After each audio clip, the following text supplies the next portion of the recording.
Hello and good morning. This is a wonderful morning. God is faithful, and I feel privileged to be speaking to you. Um, it's been a long break after which I'm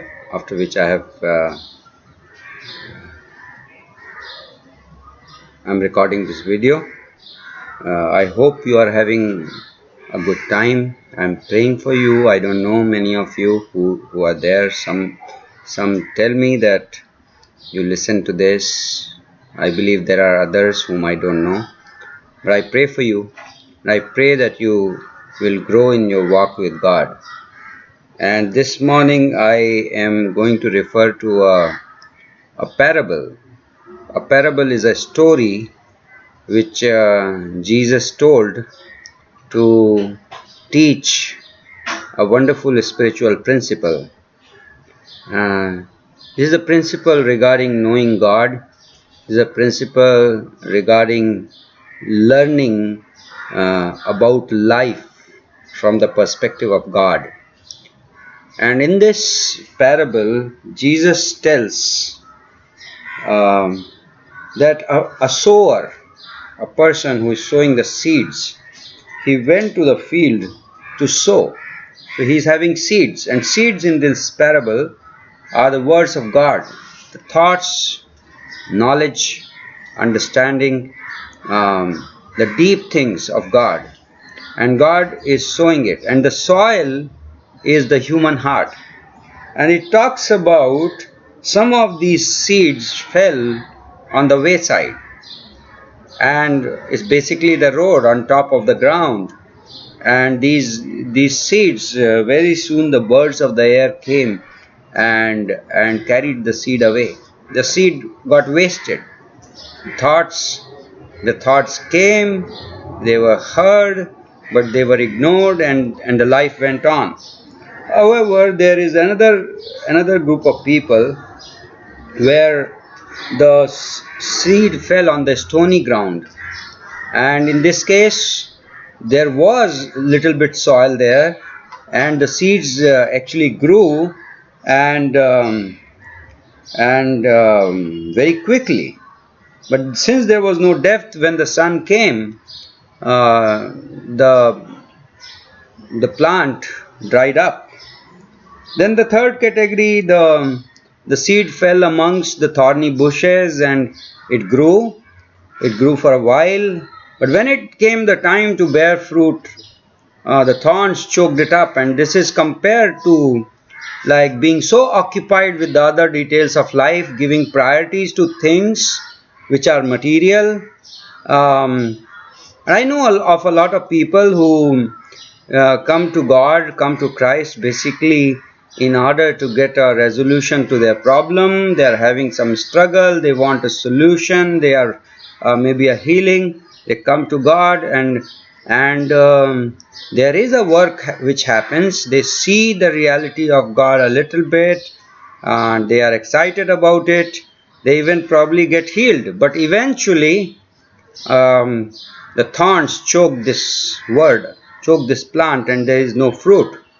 However, there is this fourth kind of seed which fell into a good ground, and fourth kind of ground actually.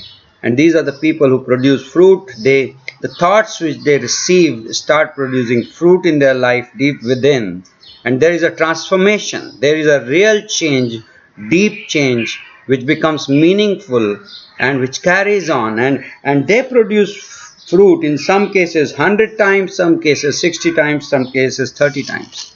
And Jesus ends these parable with a statement: for whoever has, to him more shall be given, but he will have more abundance. But whoever does not have, from him that shall be taken away what he seems to have.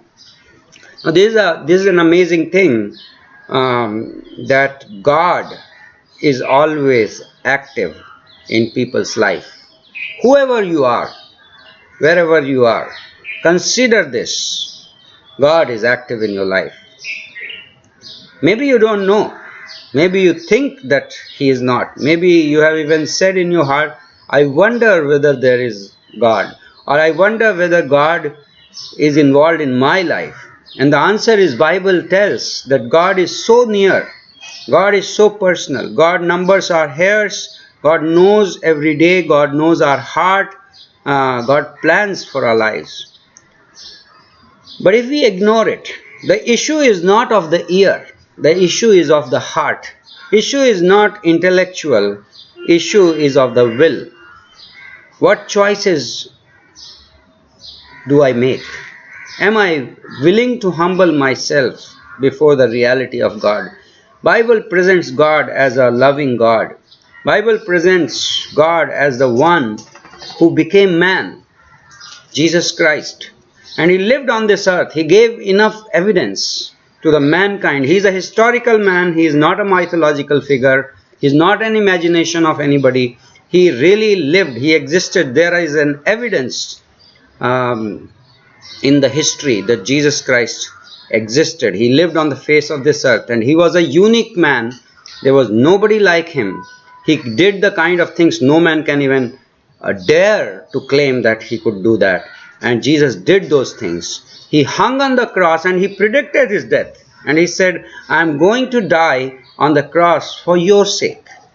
For I want to change your life. I want to change your eternity. I want to give you rest. I want to give you peace. I want to give you salvation, the forgiveness of sins.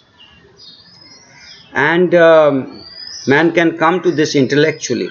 Man can hear this. And this may not produce a change still in a person's life. But there is another person who receives it.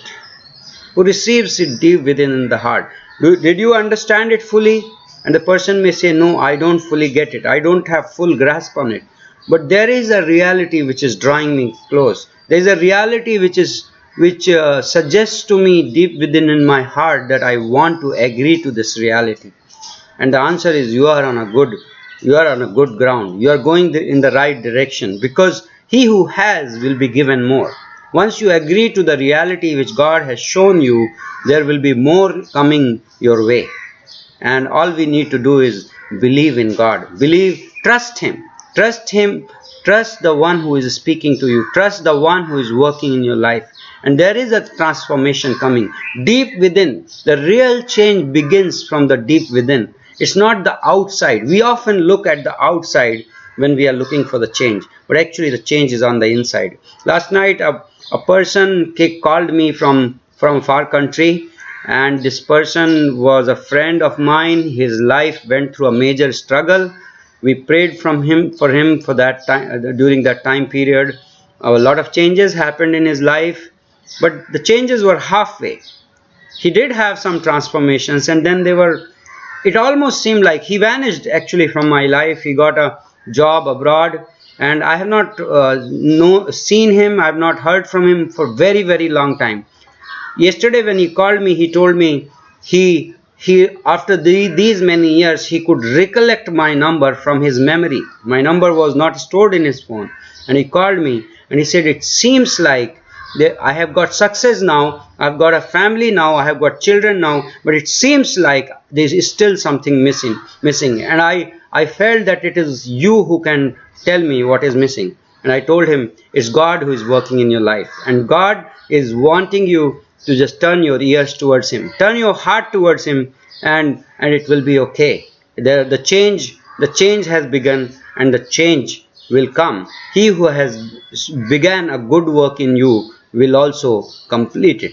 So have a great day. Turn your ears to God and turn your hearts to God, and believe that He will bring those changes. God bless you. Have a great day.